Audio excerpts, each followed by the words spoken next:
Hello student, table पर रख दो चाहे क्लास को, क्या फिजिक्स में सही क्लास। अब बेटा मुश्किल नहीं होगी जीने में, क्योंकि फिजिक्स बसेगी सीने में। इसी के साथ लेके आया हूं बेटा नया टॉपिक, क्या है?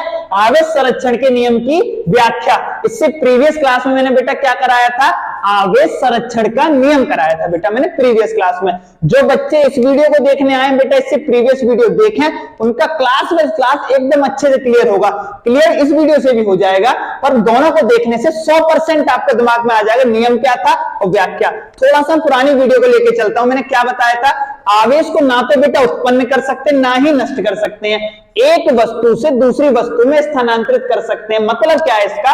कुल आवेश नियत रहता है। यही तो बात थी, कुल आवेश नियत रहता है। अब इस बात को हम कैसे प्रूफ करेंगे? कहते दिया हमने, प्रूफ भी तो जरूरी है। कैसे बेटा? देखो, दो वस्तुएं परस्पर रगड़ी जाती हैं। आप कोई भी दो वस्तुएं लें और रगड़ मारे हुए, तो दोनों वस्तुओं पर एक साथ क्या कहना? दोनों वस्तुओं पर एक साथ समान परिमाण और विपरीत प्रकृति के आवेश उत्पन्न होते हैं। कैसे? समान परिमाण और विपरीत प्रकृति के आवेश उत्पन्न होते हैं। देखो बेटा, इसको समझने के दो तरीके हैं। पहले हम एक अपनी भाषा में समझेंगे, हमारे समझ में आए, फिर मैं आपको बताऊंगा कि लिखने वाली भाषा पेपर में कैसे लिख के आ सकते हैं। कैसे? देखो बेटा, इसी बात को कैसे समझते हैं।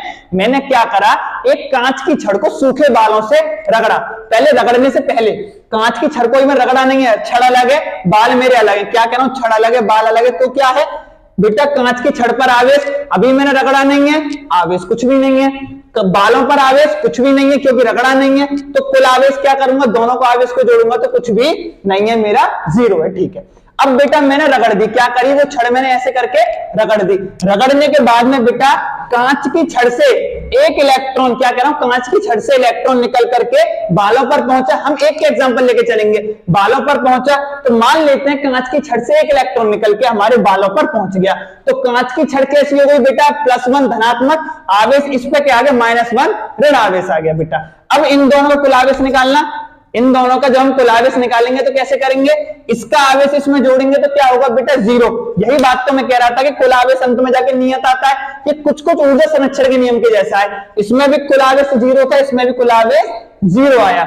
अब इसको बेटा एक भाषा में समझो। देखो, हम पेपर में लिख कैसे सकते हैं। इसका एक सटीक एग्जांपल इलेक्ट्रॉन और पॉजिट्रॉन वाला होता है। बेटा इलेक्ट्रॉन पर जितना ऋण आवेश होता है, पॉजिट्रॉन पर उतना ही धन आवेश होता है।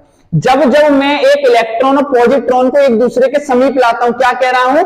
समीप लेके आता हूं, तो दोनों एक दूसरे को नष्ट कर देते हैं। क्या कर देते हैं? एक प्लस का एक माइनस का बेटा क्या कर दिया? एक दूसरे के प्रभाव को नष्ट कर देते हैं। इससे ऊर्जा उत्पन्न होती है 2 गामा फोटोन के बराबर। क्या ऊर्जा उत्पन्न होती है? 2 गामा फोटोन के बराबर। और हम क्या जानते हैं बेटा? गामा फोटोन पर आवेश कितना होता है? 0 बेटा। और इस पे देख लो, इलेक्ट्रॉन का देख लो और पॉजिट्रॉन का। इलेक्ट्रॉन का हो गया -1, पॉजिट्रॉन का +1, कट के 0। तो यहां भी तो कुल आवेश 0 आ गया। अरे इसी बात को तो मैं बार बार कहना चाह रहा हूं कि कुल आवेश मेरा 0 से मतलब नहीं है। कुल आवेश मेरा नियत रहेगा। क्या रहेगा? नियत। उससे गामा फोटोन का देख लो और इस साइड का देख लो, आवेश नियत है। और इस बात को मैंने आपको ऐसे भी करके समझा दिया बेटा। कैसे करके? लेकर के। अब आपका आवेश संरक्षण का नियम बेटा नियम करा दिया, और नियम की पूर्ण रूप से आपकी व्याख्या। और जिस बच्चे को अगर ये व्याख्या समझ में नहीं आए, वो कमेंट बॉक्स में लिख सकता है। उसको और अच्छे से हम एक नई वीडियो ला सकते, लेके आएंगे जरूर। ला नहीं सकते, लेके आएंगे, क्योंकि जब तक समझाएंगे नहीं तब तक नहीं छोड़ रहे। समझा के मानेंगे बेटा।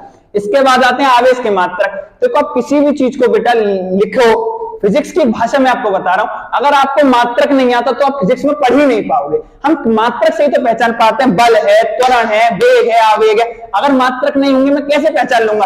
अगर सिर्फ 5 लिख जाए कोई बस, तो इसका मतलब क्या है? अगर मान लो इसके आगे बेटा न्यूटन n लिख दिया, मैं समझ जाऊंगा 5 न्यूटन है। अब 5 के आगे मीटर/सेकंड² लिख दे, मैं समझ जाऊंगा ये मेरा त्वरण है, एक्सेलरेशन है। 5 के आगे जब तक मात्रक के बारे में पता नहीं पड़ेगा बेटा, हम किसी भी कीमत पर नहीं बता सकते राशि सदिश है। जैसे राशि कौन सी है, सिर्फ आंकिक मान से हम बिल्कुल नहीं बता सकते। तो आवेश के मात्रक भी जरूरी है। आवेश का बेटा ऐसा ही मात्रक कूलाम होता है। कूलाम एक साइंटिस्ट का नाम है, जिन्होंने खोजा तो उनके नाम पर मात्रक को रख दिया गया। सीजीएस मात्रक बेटा इसका फ्रैंकलिन होता है। क्या होता है? सीजीएस मात्रक आवेश का फ्रैंकलिन होता है।